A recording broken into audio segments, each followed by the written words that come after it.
ಇನ್ನು ರಾಜ್ಯ ಕೈಮನೆಯಲ್ಲಿ ಸಂಪುಟ ಪುನರ್ರಚನೆಯ ವಿಚಾರ ಮತ್ತೊಮ್ಮೆ ಮುನ್ನೆಲೆಗೆ ಬರ್ತಾ ಇದೆ. ಇದೇ ವಿಚಾರಕ್ಕೆ ಸಂಬಂಧಪಟ್ಟಂತೆ ಇವತ್ತು ಮಹತ್ವದ ಸಚಿವ ಸಂಪುಟ ಸಭೆಯಲ್ಲಿ ಒಂದಿಷ್ಟು ಚರ್ಚೆಗಳಾಗುವಂತಹ ಸಾಧ್ಯತೆ. ಕಾಂಗ್ರೆಸ್ನಲ್ಲಿ ಮತ್ತೆ ಮುನ್ನೆಲೆಗೆ ಬಂದ ಸಂಪುಟ ಪುನರ್ರಚನೆಯ ವಿಚಾರ. ಇವತ್ತು CM high voltage cabinet meeting ಇದೆ. ಸಂಪುಟದ ಕೆಲವು ಸಚಿವರ ಪಾಲಿಗೆ ಈ ಕ್ಯಾಬಿನೆಟ್ ಮೀಟಿಂಗ್ ನಿರ್ಣಾಯಕವಾಗುತ್ತಾ? ಹೈಕಮಾಂಡ್ ನಿರ್ಧಾರವೇ ಸಚಿವ ಸಂಪುಟ ಪುನರ್ರಚನೆಯ ವಿಚಾರದಲ್ಲಿ ಫೈನಲ್ಲ? ಸಚಿವರಿಗೆ ಯಾವ ರೀತಿಯ ಸಂದೇಶವನ್ನು ರವಾನಿಸ್ತಾರೆ ಸಿಎಂ ಸಿದ್ದರಾಮಯ್ಯನವರು ಅನ್ನುವಂತಹ ಕುತೂಹಲ ಪ್ರಶ್ನೆ. ಈ ರಾಜ್ಯ ಕಾಂಗ್ರೆಸ್ 136 ಸೀಟುಗಳನ್ನು ಪಡೆದು ಅಧಿಕಾರಕ್ಕೆ ಬಂದರೂ ಕೂಡ ಈ ಸಚಿವ ಸಂಪುಟ ಪುನರ್ರಚನೆ ಅಥವಾ ಸಚಿವ ಸಂಪುಟದಲ್ಲಿ ಏನಾದರೂ ಬದಲಾವಣೆಗಳು ಅದು ಒಂದು ರೀತಿ ಜೇನುಗೂಡಿಗೆ ಕೈ ಹಾಕಿದಂತಾಗುತ್ತೆ ಅನ್ನೋದು ಸಿಎಂಗೂ ಗೊತ್ತು, DCMಗೂ ಗೊತ್ತು, ಹೈಕಮಾಂಡ್ಗೂ ಕೂಡ ಗೊತ್ತಿದೆ. ಹಾಗಾಗಿಯೇ ಸಚಿವ ಸಂಪುಟ ಪುನರ್ರಚನೆಯ ವಿಚಾರ ಅಧಿಕಾರಕ್ಕೆ ಬಂದು 2 ವರ್ಷ ಆದರೂ ಕೂಡ ಇನ್ನೂ ಒಂದು ರೀತಿ ಹಲವರಿಗೆ ಗಗನ ಕುಸುಮವಾಗಿರುವಂಥದ್ದು. ಈ ಎಲ್ಲ ಬೆಳವಣಿಗೆಗಳ ನಡುವೆ ಇವತ್ತಿನ ಹೈ ವೋಲ್ಟೇಜ್ ಕ್ಯಾಬಿನೆಟ್ ಮೀಟಿಂಗ್ನಲ್ಲಿ ಸಚಿವ ಸಂಪುಟ ಪುನರ್ರಚನೆಯ ವಿಚಾರಕ್ಕೆ ಸಂಬಂಧಪಟ್ಟಂತೆ ಸಿಎಂ ಸಿದ್ದರಾಮಯ್ಯನವರು ಏನಾದರೂ ಹಿಂಟನ್ನು ಕೊಡ್ತಾರಾ? DCM DK ಶಿವಕುಮಾರ್ ಏನಾದರೂ ಹಿಂಟನ್ನು ಕೊಡ್ತಾರಾ? ಅಥವಾ ಹೈಕಮಾಂಡೇ ಅದನ್ನು ನಿರ್ಧಾರ ಮಾಡಿಬರುತ್ತೆ ಅನ್ನುವಂತಹ ವಿಚಾರವನ್ನೇನಾದರೂ ಪ್ರಸ್ತಾಪಿಸ್ತಾರಾ ಅನ್ನುವಂತಹ ಕುತೂಹಲ ಇದೆ.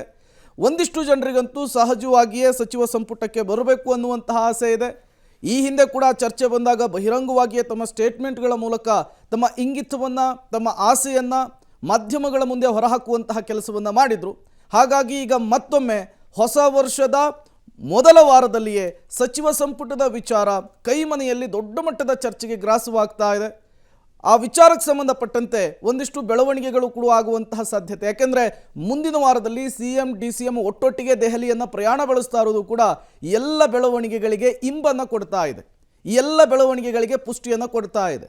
ಈ ಹಿಂದೆಯೂ ಕೂಡ ಸಚಿವ ಸಂಪುಟದ ವಿಚಾರ ಮುನ್ನೆಲೆಗೆ ಬಂದಾಗ ಸಿಎಂ ಸಿದ್ದರಾಮಯ್ಯನವರು ಆ ರೀತಿಯ ಸಚಿವ ಸಂಪುಟ ಪುನರ್ರಚನೆಯ ಪ್ರಮೇಯ ಸದ್ಯಕ್ಕಿಲ್ಲ ಅಂಥೇಳಿ ಸ್ಪಷ್ಟನೆಯನ್ನು ಕೊಟ್ಟಿದ್ದರು. ಹಾಗಾದರೆ ಸಂಪುಟ ಸರ್ಕಸ್ ಹೇಗಿದೆ? ಮುಂದಿನ ವಾರ CM DCM ದೆಹಲಿ ಪ್ರವಾಸವನ್ನು ಕೈಗೊಳ್ತಾ ಇದ್ದಾರೆ. ಅದಕ್ಕೂ ಮೊದಲು ಇವತ್ತು ಮಾಡ್ತಾ ಇರುವಂತಹ ಕ್ಯಾಬಿನೆಟ್ ಮೀಟಿಂಗ್ ಇದೆಯಲ್ಲ, ಅದು ತುಂಬ ಮುಖ್ಯವಾಗುತ್ತೆ. ಇವತ್ತಿನ ಸಭೆಯಲ್ಲಿ ಸಂಪುಟ ಪುನರ್ರಚನೆಯ ಸುಳಿವನ್ನು ಹಾಲಿ ಸಚಿವರುಗಳಿಗೆ ಏನಾದರೂ ಹಿಂಟ್ ಮೂಲಕ ಕೊಡ್ತಾರಾ ಸಿಎಂ ಸಿದ್ದರಾಮಯ್ಯನವರು ಅನ್ನೋದು. ಸಂಪುಟ ಪುನರ್ರಚನೆಯಾದರೆ ಹೈಕಮಾಂಡ್ ನಿರ್ಧಾರವೇ ಅಂತಿಮ, ನಂದು DCMದು ಏನೂ ನಡೆಯಲ್ಲ ಅನ್ನುವಂತಹ ಸಂದೇಶ ರವಾನೆ ಆಗಬಹುದು. ಯಾವ ತೀರ್ಮಾನ ಬೇಕಾದರೂ ಕೂಡ ಆಗಬಹುದು, ಅದಕ್ಕೆ ನೀವೆಲ್ಲರೂ ಕೂಡ ಬದ್ಧರಾಗಿರಿ ಅನ್ನುವಂತಹ ಹಿಂಟನ್ನು ಕೊಡ್ತಾರಾ ಅಂಥೇಳಿ ಯಾರ ಹೆಸರನ್ನೂ ಕೂಡ ತೆಗೆದುಕೊಳ್ಳದೆ CM ಸಂದೇಶವನ್ನು ಹೈಕಮಾಂಡ್ಗೆ ರವಾನಿಸುವಂತಹ ಸಾಧ್ಯತೆಯೂ ಕೂಡ ಇವತ್ತಿನ ಕ್ಯಾಬಿನೆಟ್ ಮೀಟಿಂಗ್ ಮೂಲಕ ಮುನ್ನೆಲೆಗೆ ಬರುವಂತಹ ಸಾಧ್ಯತೆ ಇದೆ. ಎಲ್ಲ ಬೆಳವಣಿಗೆಗಳ ನಡುವೆ ಏನಾಗುತ್ತೆ ಇವತ್ತಿನ ಕ್ಯಾಬಿನೆಟ್ ಮೀಟಿಂಗ್ನಲ್ಲಿ ಅನ್ನುವಂತಹ ಕುತೂಹಲ ಸಹಜವಾಗಿಯೇ ಮನೆ ಮಾಡಿದೆ. ಏನಾದರೂ ಆಗುತ್ತಾ ಸಚಿವರ ಸಂಪುಟ ಪುನರ್ರಚನೆ? ಹೊಸ ವರ್ಷದಲ್ಲಿ ಹೊಸ ಸಂಪುಟ ಏನಾದರೂ ಆಗುತ್ತಾ ಸಚಿವರ ಸಂಪುಟ ಪುನರ್ರಚನೆ? ಹೊಸ ವರ್ಷದಲ್ಲಿ ಹೊಸ ಸಂಪುಟ ಏನಾದರೂ ಆಗುತ್ತಾ ಸಚಿವರ ಸಂಪುಟ ಪುನರ್ರಚನೆ? ಮತ್ತಷ್ಟು ಡೀಟೇಲ್ಸ್ ಅನ್ನು ಕೊಡ್ತಾರೆ ನಮ್ಮ ಪ್ರತಿನಿಧಿ ಸುಕೇಶ್, ನೇರ ಸಂಪರ್ಕದಲ್ಲಿ ಜಾಯ್ನ್ ಆಗಿದ್ದಾರೆ. ಸುಕೇಶ್, ರಾಜ್ಯ ಕಾಂಗ್ರೆಸ್ ಮನೆಯಲ್ಲಿ ಈ ಸಚಿವ ಸಂಪುಟ ಪುನರ್ರಚನೆ ಅನ್ನೋದು ಒಂದು ರೀತಿ ತೋಳ ಬಂತು ತೋಳ ಕಥೆಯಾಗಿದೆ. ಈ ಹಿಂದೆಯೂ ಕೂಡ ಚರ್ಚೆಗೆ ಬಂದಿತ್ತು. ಅದಾದಮೇಲೆ CM ಸಿದ್ದರಾಮಯ್ಯನವರು ನಿಮಗೆ ನೀವೇ ಊಹೆ ಮಾಡಿಕೊಂಡ್ರೆ ನಾವೇನು ಮಾಡೋದಕ್ಕಾಗುತ್ತೆ ಅನ್ನುವಂತಹ ತೆರೆ ಎಳೆಯುವ ಕೆಲಸ ಮಾಡಿದರು. ಈಗ ಹೊಸ ವರ್ಷದ ಮೊದಲ ವಾರದಲ್ಲಿಯೇ ಸಚಿವ ಸಂಪುಟ ಪುನರ್ರಚನೆ ವಿಚಾರ ಮುನ್ನೆಲೆಗೆ ಬರ್ತಾ ಇದೆ. ಈ ವಿಚಾರಕ್ಕೆ ಸಂಬಂಧಪಟ್ಟಂತೆ ಇವತ್ತಿನ ಕ್ಯಾಬಿನೆಟ್ ಮೀಟಿಂಗ್ನಲ್ಲಿ ಏನಾದರೂ ಬೆಳವಣಿಗೆ ನಡೆಯುವ ಸಾಧ್ಯತೆ ಇದೆಯಾ, ಹೇಗೆ ಅಂತೇಳಿ? ಒಂದು ಸ್ಪಷ್ಟ ಪ್ರೇಮ್, ಈಗಾಗಲೇ ಸಾಕಷ್ಟು ಶಾಸಕರುಗಳು ಸಚಿವ ಸಂಪುಟ ಪುನರ್ರಚನೆ ಆಗಬೇಕು, ನಮಗೂ ಅವಕಾಶ ಬೇಕು ಅನ್ನುವಂಥ ಬೇಡಿಕೆಯನ್ನು ಶುರು ಮಾಡಿದ್ದಾರೆ.